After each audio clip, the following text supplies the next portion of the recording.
ఒకరేమో సినిమా మీద కసితో ఇంట్లోంచి పారిపోయి అలుపులేని ప్రయాణంలో ఎన్నో విజయాలు ఎన్నో అపజయాలు అవన్నీ దాటుకునొచ్చి ఒక స్టార్ హీరోగా ఎదిగారు. మరొకరికి సినిమా పరిశ్రమ వడ్డించిన విస్తరి. అలా అని ఇప్పుడుండే కాంపిటీషన్లో తట్టుకోవడం నిలదొక్కుకోవడం అంత ఈజీ అయిన విషయం కాదు. ఒకరు మన శ్రీకాంత్ గారు, మరొకరు వాళ్ళ అబ్బాయి రోషన్. Hi sir. సార్ నేను చెప్పింది నిజమే కదా సార్? ఇప్పుడుండే కాంపిటీషన్ని తట్టుకుని, ఎందుకంటే ఈ కాంపిటీషన్లో చేయాలని చాలా హార్డ్ వర్క్ చేయాలి. అంటే మేము చేసిన హార్డ్ వర్క్ బట్ మాకంటే ఎక్కువ చేయాలి వాళ్ళు.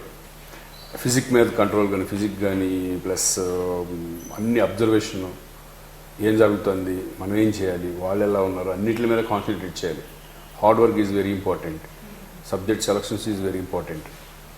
అంతే. ఇప్పుడు మనం ఒకరిని వాళ్ళు ఈగోగా తీసుకోకుండా జస్ట్ కాంపిటేటివ్గా తీసుకుంటే కనుక డెఫినెట్గా మనం పైకి చెప్పవచ్చు. నేను అదే చెప్తా ఉంటాను రోషన్ చెప్పు. రోషన్, అవన్నీ మా నాన్న చెప్తున్నప్పుడు విని ఎలా తీసుకుంటాను? అంటే పాజిటివ్గా తీసుకుని? అన్ని పాజిటివ్గానే తీసుకుంటాను. ఎందుకంటే కష్టపడి వచ్చిన వాళ్ళు కదా, కింద నుంచి వచ్చిన వాళ్ళకే ఎక్కువ తెలుస్తుంది. సో డెఫినెట్గా పాజిటివ్గానే తీసుకుంటా. సో నీకు ఇప్పుడు అంటే రెడీమేడ్ మొత్తం అంతా కూడా ఇప్పుడు మీ నాన్నగారు కష్టపడినట్టుగా నీకు కష్టపడే అంత లేదు, కానీ నువ్వు ఎలాంటి హార్డ్ వర్క్ చేస్తావు? అంటే నాన్న రావడానికి కష్టపడ్డారు, నేను సెటిల్ అవ్వడానికి కష్టపడాలి. సో కష్టపడడం అనేది ఇట్స్ కాన్స్టెంట్ అనమాట. సో అంటే నువ్వు ఇప్పుడు ప్రెసెంట్ ఇప్పుడు నీకు నిర్మలా కాన్వెంట్తో ఒక మంచి ఇమేజ్, ఒక ఫ్యాన్ ఫాలోయింగ్ అనేది, అసలు రోషన్ అని పేరు వినగానే ఎంత అలర్ట్నెస్ వచ్చింది అంటే ప్రతి ఒక్కరు మీ ఫ్యాన్ అయిపోయారు. యూనో, ఫస్ట్ సినిమాతోటే ఒక ఒక ఒక ఇమోషన్ని క్యారీ చేయడమే కష్టం. అలాంటిది మీరు మీ ఫస్ట్ డెబ్యూలోనే మొత్తం అన్ని ఇమోషన్స్ని క్యారీ చేశారు. So was it a challenge for you? Definitely అండి. అంటే ఫస్ట్ ఫిల్మే ఒక కమర్షియల్ ఫిల్మ్, యాక్షన్ ఫిల్మ్ చేయకుండా ఒక యాక్టర్గా ప్రూవ్ చేసుకునే ఫిల్మ్ నాకు దొరికింది. So I feel very lucky అనమాట. సో అది ప్రూవ్ చేసేసాను అని చాలామంది చెప్తుంటే ఐ ఫీల్ రియలీ హ్యాపీ.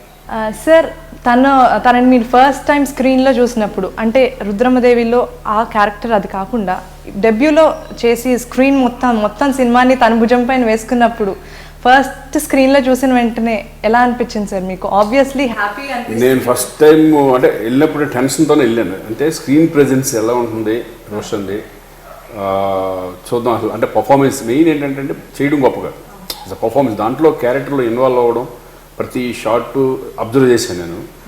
అయిపోయిన తర్వాత మాత్రం చాలా రిలాక్స్డ్గా ఫీల్ అయ్యాను. ఎందుకంటే ఫస్ట్ ఆ క్యారెక్టర్ని డీల్ చేసిన విధానం, తీసుకొచ్చిన విధానం చాలా అద్భుతంగా చేశాడు అనమాట. అంటే ఆ ఫీల్ ఎక్కడెక్కడ ఎంత ఇవ్వాలి, ఓవర్ రియాక్ట్ అయినా కూడా ప్రాబ్లం అది. ఏది నా యాక్టింగ్ ప్రూవ్ చేసేద్దామని చెప్పి అలా పర్ఫార్మ్ చేసినా చాలా ప్రాబ్లం అయ్యేది.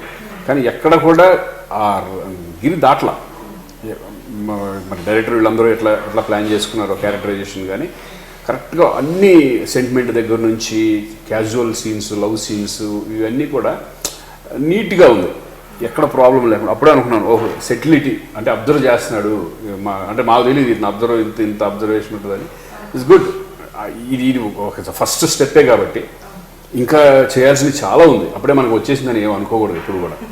రోషన్ కూడా అదే అన్నాడు, ఇంకా ఇప్పుడు ఇమ్మీడియట్గా నేను 2 years గ్యాప్ తీసుకుంటాను, ఇంకా చాలా చేయాలి నేను. అంటే అతనికే ఉంది అంటే కనుక ఎవరో కూడా ఎప్పుడు కూడా యాక్టింగ్లో నాకు అంతా వచ్చేసింది అనేది ఎప్పుడు కూడా ఇంపాసిబుల్. అది డే బై డే ఇంప్రూవ్మెంట్ అంతే. స్క్రీన్ మీద చూసిన తర్వాత మాత్రం నాకు కాన్ఫిడెన్స్, ఇంకా రోషన్ మీద ఏంటంటే హెవీ కాన్ఫిడెన్స్ వచ్చేసింది. సరే తను నెక్స్ట్ రూట్ ఎలా వెళ్ళాలో ఈ సినిమా చాలా హెల్ప్ అవుతుంది. ఇక మేము చెప్పక్కర్లా, రోషన్ నువ్వు ఇది చేయి, నువ్వు అట్లా వెళ్ళు, నువ్వు ఎలా వెళ్ళు, నువ్వు అది చేర్చుకుంటేనే ఇది ఉంటుంది అనేది అక్కర్లా. ఈ నిర్మలా కాన్వెంట్ ఎక్స్పీరియన్సే ఇన్ ఫ్యూచర్కి తనకు ఉపయోగపడుతుంది.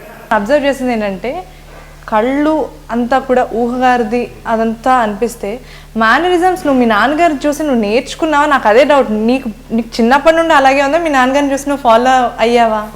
చిన్నప్పటి నుంచి నాకు స్క్రీన్ పైన సగం ఒకనొక సీన్స్లో చూసినప్పుడు ఏంటంటే శ్రీకాంత్ గారు కనిపిస్తున్నారు నాకు దాంట్లో.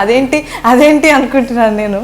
సో అది మీరు మేనరిజమ్స్ అన్నింటినీ మేబీ మేనరిజం లేదు సార్.